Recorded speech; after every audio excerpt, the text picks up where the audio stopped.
Since the start of the global war on terror, there's been a little competition out there for camouflage patterns. We gave way from chocolate chip to desert camo to the digital age. And then we're back again to the conventional patterns. But the one thing that nobody's doing differently is garments. They keep making the same old stuff, just in different colors. Nowadays, the field of camouflage is even more competitive. We have a lot more custom computer design patterns coming out there. But it's all still the same garments. All people are doing is changing the angles of pockets and maybe changing the closure device. So this week I'm going to review the only people doing things differently. It's a Spec op shop, Boonie Cap, in Pencott Badlands, as distributed by Domari Nolo Defense Consulting. So pay attention, because multicam is dead to me.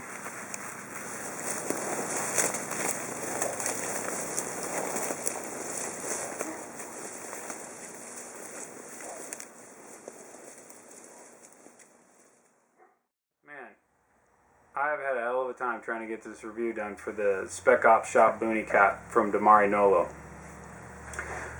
Weather, job, everything under the sun. Hell, this is my fourth take today because people keep walking into the workshop, interrupting.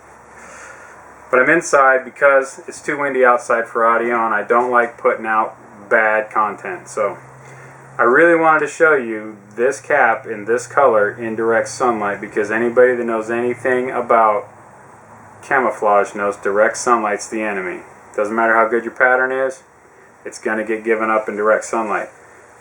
This pattern does extremely well in it. Aside from fabric shine, which you're going to get until it gets broken in, this thing blends in very well, and I've just been throwing it places to see how it does. So before I get into Boonie Cap, I'm going to talk about the pattern, because that's about 50% of this review is the Pencott Badlands.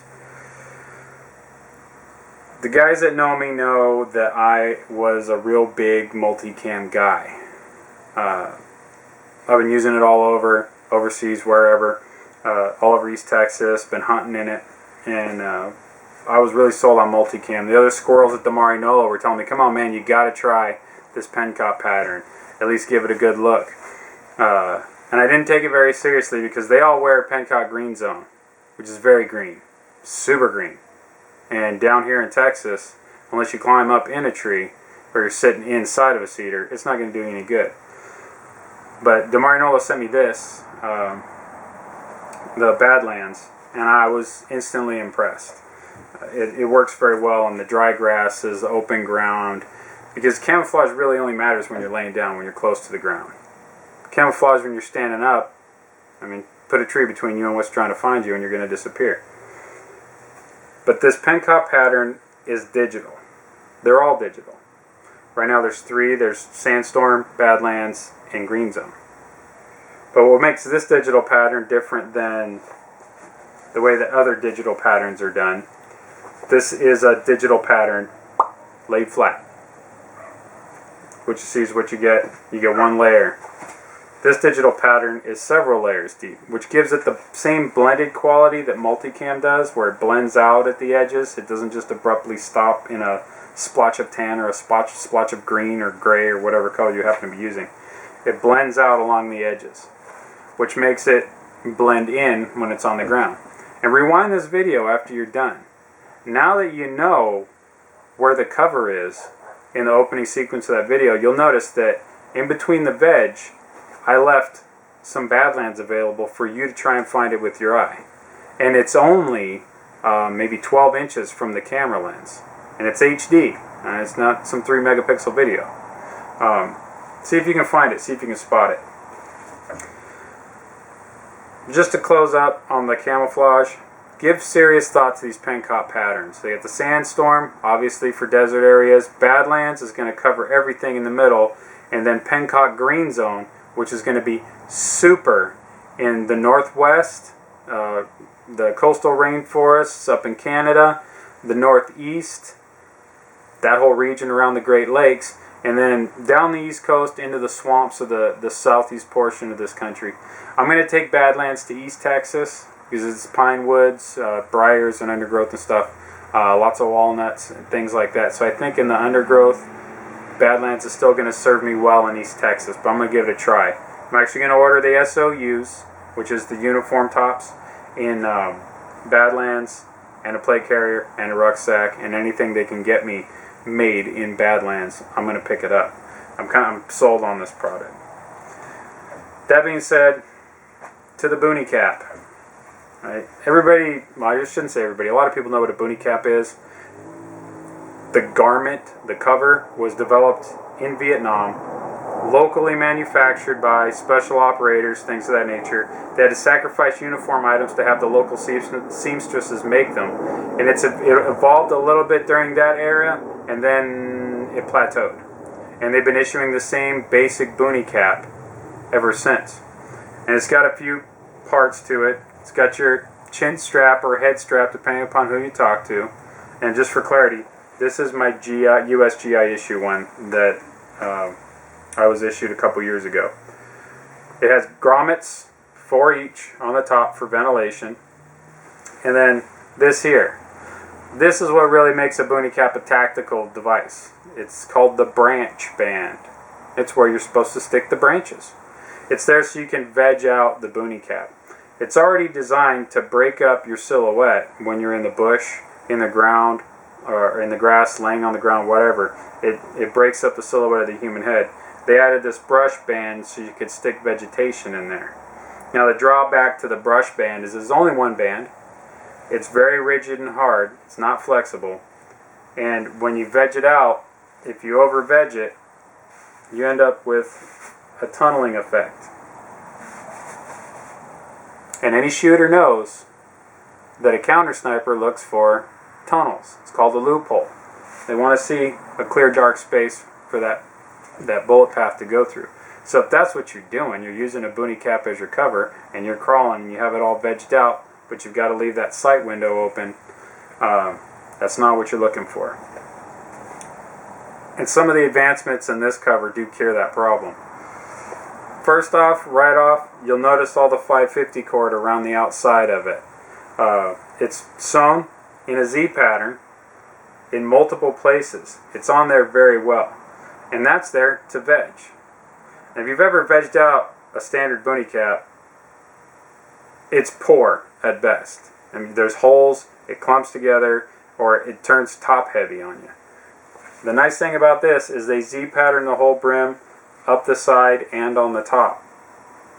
And it's 550 cord that's gutted. There's no insides to it. All the 7 strands have been removed. So it's flexible and it's easy to work with. I found when I vegged it for the opening sequence, I mean, it took me like a minute and a half to veg 3/4 of this cover. And I didn't even veg the whole thing because I didn't need to, because Badlands is a good base pattern. But I found that it was one of the nice features is that you can avoid that tunneling effect by completely vegging out one side. Because the 550 cord goes up the side, you can collapse the brim and cover that portion with your veg, and that further is going to break up your silhouette. You can also bridge up to the top and have it come out this way, further breaking up your silhouette. I wasn't really sold on it until I had time to play with it, and that's kind of one of the things about Domari Nolo is they field test everything before they sell it. And then they send it to guys like me who like to tear other people's stuff apart and see how it works to field test it more. One of the things they did is they replaced the head strap or the chin strap with 550 cord. And this has the guts in it, so it's full value 550 cord.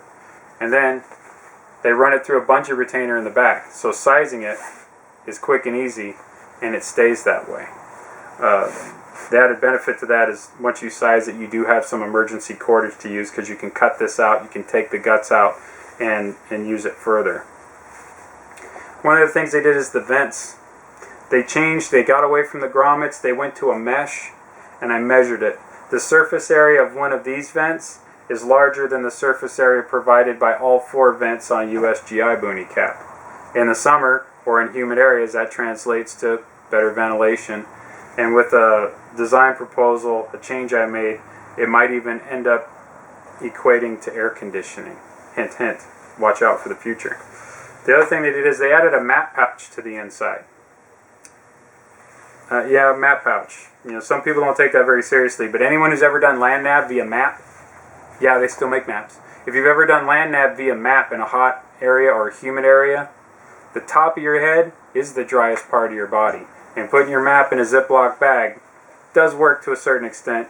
Putting it on the top of your body, away from all the dripping sweat, is only going to magnify things, make it more effective. I like the map pouch, and I'm going to use it. The other thing they did is they put Velcro, 2 each, on the top and the rear.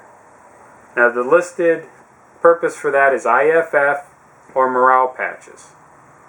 I support both of those. However, the one thing I realized very quickly is that for a Boonie Cap, if you have already established a ghillie setup, you know, a temporary ghillie setup, most people don't run around in the big bushy rag suit because it's freaking hot and it snags on everything. Most people have an upper body ghillie setup because when you're shooting long distance, you're typically not going to be showing anyone your ass. So they camouflage the portion viewable by the target, their head and their upper body. Real simple, easy to make a ghillie cover for this that just attaches to the Velcro with male side.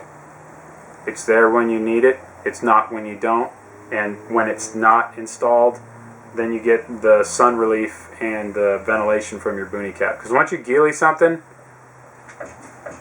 it gets hot, believe that. And unless you're in a colder part of the world, it's going to bother you. All in all, I think it's a drastic improvement. We did walk around the SHOT Show with the Pent Cop Boonie Cap, and it turned heads. A lot of people stopped us and asked us, hey, what's that for? To me, it's kind of obvious. It's to make the veg better, but I highly recommend it. As a purchase, even as a tester, if you're curious about the Pent Cop patterns, it's a very useful cover. And at $40, it's pretty affordable. It's available in multicam, ACU, and woodlands, black, coyote, ranger green, and all the Pent Cop patterns. You have a choice of, 2 1/8 for the bill, or 2 1/2, and then it goes from 6 5/8 to 7 3/4 in hat size. And I wear a 7 3/8 and I've always worn a 7 3/8, and this is the most generous 7 3/8 I've put on in the form of a Boonie Cap. So keep that in mind. It's pretty roomy. The nice thing is, though, the way they ran this head strap, if you order it a little bit up, right, you go one size bigger, the head strap comes up and then around to the back.